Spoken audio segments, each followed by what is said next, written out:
സ്വാഗതം. സായന്ന ടാരക്കാട് വായനയിലേക്ക് ഹാർദമായ സ്വാഗതം. ഉറങ്ങുന്നതിന് മുമ്പ് 2 ഏഞ്ചൽ സന്ദേശങ്ങളാണ് ഞാൻ ചോദിക്കുന്നത്. അതായത് ഇപ്പോഴും നടക്കുന്നു, ഉടനെ എന്ത് സംഭവിക്കുന്നത്. അപ്പോൾ നമുക്ക് പ്രസൻറ്റ് ആൻഡ് ഫ്യൂച്ചർ എന്ന് പറയുന്ന 2 കാർഡുകൾ മാത്രമേ നമ്മൾ എടുക്കുന്നുള്ളൂ. അപ്പോൾ എന്താണ് പ്രസൻറ്റിൽ അവർ നമുക്ക് തരുന്ന സന്ദേശം എന്ന് ചോദിച്ചപ്പോൾ നമുക്ക് വന്നിരിക്കുന്ന കാർഡ് ബർത്ത് എന്ന് പറയുന്ന കാർഡാണ്. ബർത്ത് എന്ന് പറഞ്ഞാൽ നമുക്കറിയാലോ, പ്രസവം എന്ന് പറയുന്ന അർത്ഥത്തിലാണ്. അതായത് പുതിയൊരാൾ നമ്മുടെ കുടുംബ ജീവിതത്തിൽ വരുന്നൊരു കാർഡാണ്. Very receptive to new idea, child or situations ഉള്ളതാണ്. അതായത് പുതിയൊരു വ്യക്തിനെ സ്വീകരിക്കാൻ തയ്യാറാവുക, പുതിയൊരു ആശയം സ്വീകരിക്കാൻ തയ്യാറാവുക, പുതിയൊരു സിറ്റുവേഷൻ സ്വീകരിക്കാൻ തയ്യാറാവുക എന്നാണ് പറയുന്നത്.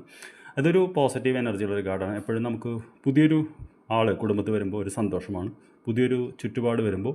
അപ്പോൾ പൊതുവെ ഈ കാർഡ് വരുമ്പോൾ നമ്മുടെ ജീവിതത്തിൽ നമുക്ക് എന്താ പറയുക, ഒന്നെങ്കിൽ ഒരു പുതിയ യാത്രയോ, അല്ലെങ്കിൽ ഒരു മുൻകാല വ്യക്തി നമ്മളെ കോൺടാക്റ്റ് ചെയ്യാനോ, അല്ലെങ്കിൽ നമ്മുടെ വീട്ടിൽ എന്താ പറയുക പുതിയൊരു സന്തോഷകരമായിട്ടുള്ള സംഭവമോ എന്തെങ്കിലും ഉണ്ടാകാൻ സാധ്യതയുണ്ട്. അത് മക്കൾക്ക് വിജയമാവാം, സംതിങ് പോസിറ്റീവ് എന്നാണ് ഈ കാർഡ് പറയുന്നത്. അപ്പോൾ അതിന് കാത്തിരിക്കാനാണ് പറയുന്നത്. സസ്പെൻസ് അത് ബ്രേക്ക് ചെയ്യുന്നില്ല.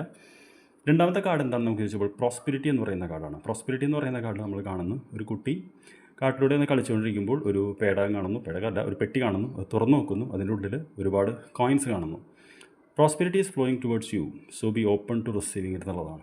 അതായത് താങ്കളിലേക്ക് പ്രോസ്പെരിറ്റി വന്നുകൊണ്ടിരിക്കുന്നു, അത് സ്വീകരിക്കാൻ വേണ്ടി തയ്യാറാകും എന്നുള്ളതാണ്. അപ്പോൾ ഈ കാർഡ് നമ്മളോട് പറയുന്നത് വെച്ചാൽ 2 കാർഡും സ്വീകരണത്തിൻ്റെ കാർഡാണ് പറയുന്നത്. ആദ്യത്തെ കാർഡ് പുതിയൊരവസ്ഥ, പുതിയൊരു സിറ്റുവേഷൻ, പുതിയൊരു ചുറ്റുപാടാണെങ്കിൽ രണ്ടാമത്തെ കാർഡ് എന്ന് പറയുന്നത് പുതിയ ധനാഗമ മാർഗം അല്ലെങ്കിൽ പുതിയൊരു ആശയം എന്തിനാണ് പറയുന്നത്.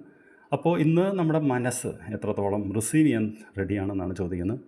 പലപ്പോഴും നമ്മുടെ മനസ്സിലൊരു നെഗറ്റീവ് തോട്ട്സ് വരുമ്പോൾ ഇതൊന്നും നടക്കില്ല, അതൊന്നും ശരിയാവില്ല, ഇതൊക്കെ എന്നും കേൾക്കുന്നതല്ലേ എന്നൊക്കെ വിചാരിച്ചു കഴിഞ്ഞാൽ അത് അതുപോലെ തന്നെ സംഭവിക്കുള്ളൂ.